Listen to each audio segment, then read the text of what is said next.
नमस्कार साथियों, bike coffee channel पर फिर से आप लोगों को और एक नए वीडियो में स्वागत है। आशा करते हैं कि आप लोग अपने जीवन में खुश होंगे, मस्त होंगे और मजे में भी होंगे। हमने आज फिर बॉलीवुड के बैकग्राउंड से जुड़ी हुई और एक रियल किस्से से आप लोगों को गुरु करवाने वाले हैं। बॉलीवुड के बैकग्राउंड में अनगिनत किस्से कहानियां छुपी हुई होती है जो कि आम जन तक नहीं पहुंच पाते हैं। हमारे चैनल पर हम कोशिश करते हैं उन्हीं किस्से कहानियों को आपके सामने लाने की। तो चलिए कहानियों पे चलते हैं, शुरू करते हैं बॉलीवुड की बैकग्राउंड से जुड़ी हुई छुपी हुई और एक नए किस्से। शोले 50 साल बीत जाने के बाद भी शोले फिल्मों के बारे में लोग अब भी नहीं जानते ये बातें। 50 इयर्स ऑफ शोले। शोले के 50 साल। शोले के चरित्र अभिनेता जगदीप से लेकर ए के हंगेल तक शोले के बे कलाकार जो आज भी याद आते हैं। सिर्फ हीरो नहीं, शोले के हर चरित्र ने बनाई पहचान। 15 अगस्त 1975 को भारतीय सिनेमा के इतिहास में एक ऐसा अध्याय जुड़ा जिसने सब कुछ बदल दिया।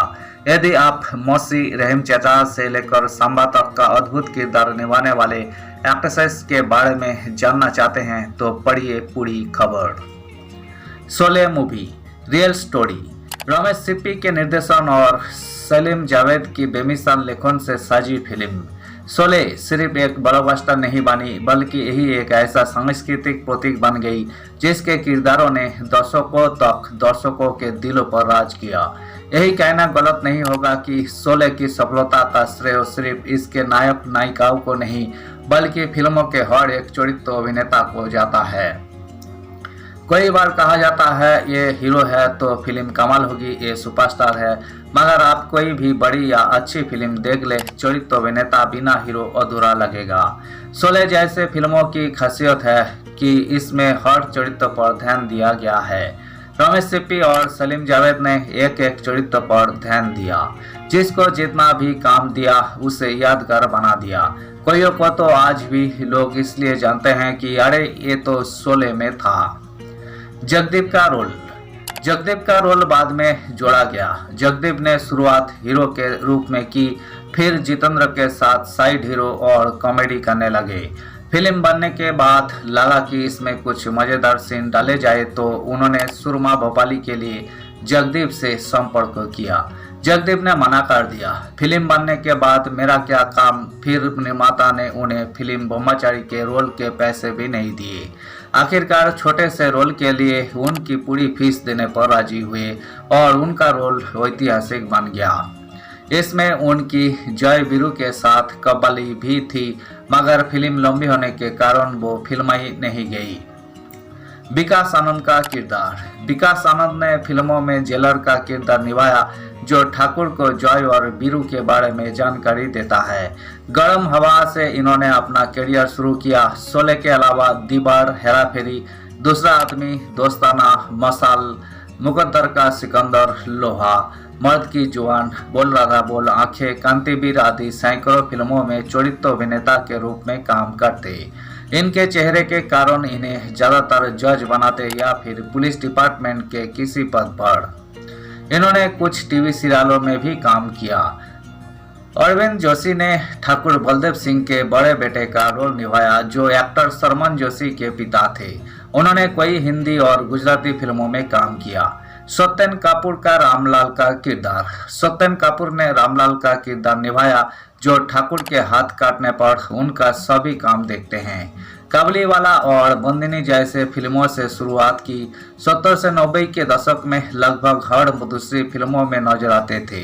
लगभग 400 फिल्में की जिनमें धर्मेंद्र, राजेश खन्ना, अमिताभ और मिथुन सभी कलाकारों के साथ काम किया। इफ्तेखार ने ठाकुर के मित्रों इंस्पेक्टर खुराना और जया भादुरी के पिता का रोल निभाया। वर्ष 1937 में कज्जाक की लड़की फिल्म से 1993 में काला कोट तक सैकड़ों फिल्मों में काम किया। उन्होंने भी ज्यादातर फिल्मों में पुलिस डिपार्टमेंट से संबंधित रोल निभाए।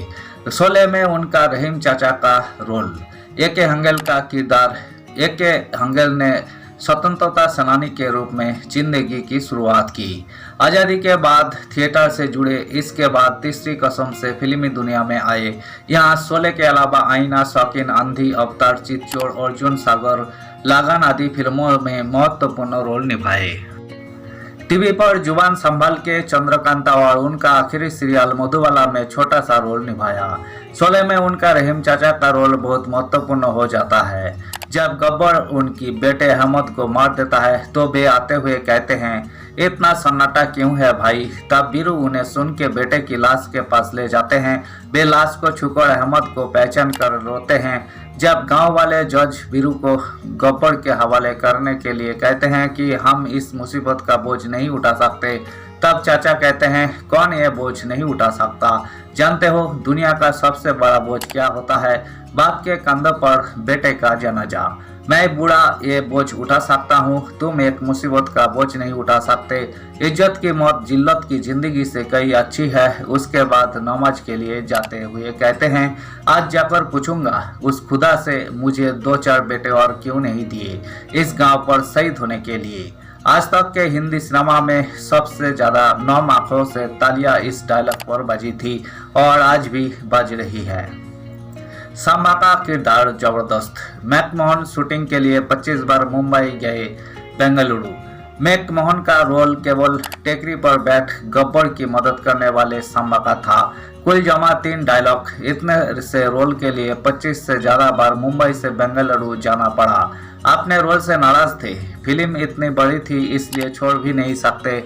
रिलीज के बाद शोले ब्लॉकबस्टर हो रही थी मगर इन्होंने ध्यान नहीं दिया। मगर धीरे धीरे ये जहाँ जाते लोग सांबा सांबा कहकर इन्हें घेरने लगे।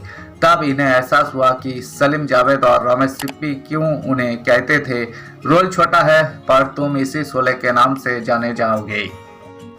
लीला मिश्रा बनी थी मौसी। लीला मिश्रा ने माँ, दादी और चाची के रोल किए मगर शोले से उन पर मौसी का ठप्पा लग गया। अनमल घड़ी, अवाड़ा, लाजवंती, दोस्ती, चितचोर, राम और शाम, नानी माँ, सरगम, सदमा, दांता आदि इनकी यादगार फिल्में हैं। शोले में जॉय और मौसी के संवाद आज भी लोकप्रिय है। वही बसंती से भी इनकी नोकझोंक मजेदार है। राज किशोर को हम पर्सन की किशोर कुमार की मंडली के सदस्यों में से एक के रूप में जानते हैं। इसमें जेल में कैद जोगे है का चरित्र बखूबी निभाया। इसके अलावा दीवार, करिश्मा, कुदरत का, राम और शाम, हरे रामा हरे कृष्णा, करण अर्जुन में भी छोटे छोटे किरदार निभाए। सचिन का महत्वपूर्ण किरदार। सचिन का महत्वपूर्ण किरदार बाल कलाकार सचिन ने शोले से महीने भर पहले ही जुआ के रोल में गीत गाता चल से धूम मचाई थी। इस फिल्मों में उनका छोटा मगर महत्वपूर्ण अहमद का किरदार था जिसे गब्बर मार देता है। इससे पहले उनकी पिता रहीम चाचा से नोकझोंक मजेदार है। सिप्पी फिल्म्स की ब्रह्मचारी में भी उन्होंने बाल कलाकार का रोल किया था। इसके बाद उन्होंने अभिनेता, निर्माता, निर्देशक, लेखक और एंकर के रूप में खूब काम किया। वे आज भी एक्टिव है। केस्टो मुखर्जी ने ज़्यादातर फिल्मों में साराबी के रोल किए। इसमें भी हरिराम नाई का किरदार निभाया जो अंग्रेजों के जमाने के जेलर का मुंह लगा है। इनके संवाद से ज़्यादा इनके एक्सप्रेशन से हंसी आती है। इनकी जुल्फे और मूछें भी मज़ेदार थी। धन्यवाद साथियों। इस वीडियो में हमने बॉलीवुड के मशहूर मूवी शोले मूवी के कुछ एक्टर एक्ट्रेसेस से जुड़ी हुई किस्से को आपके सामने रखने की कोशिश की है।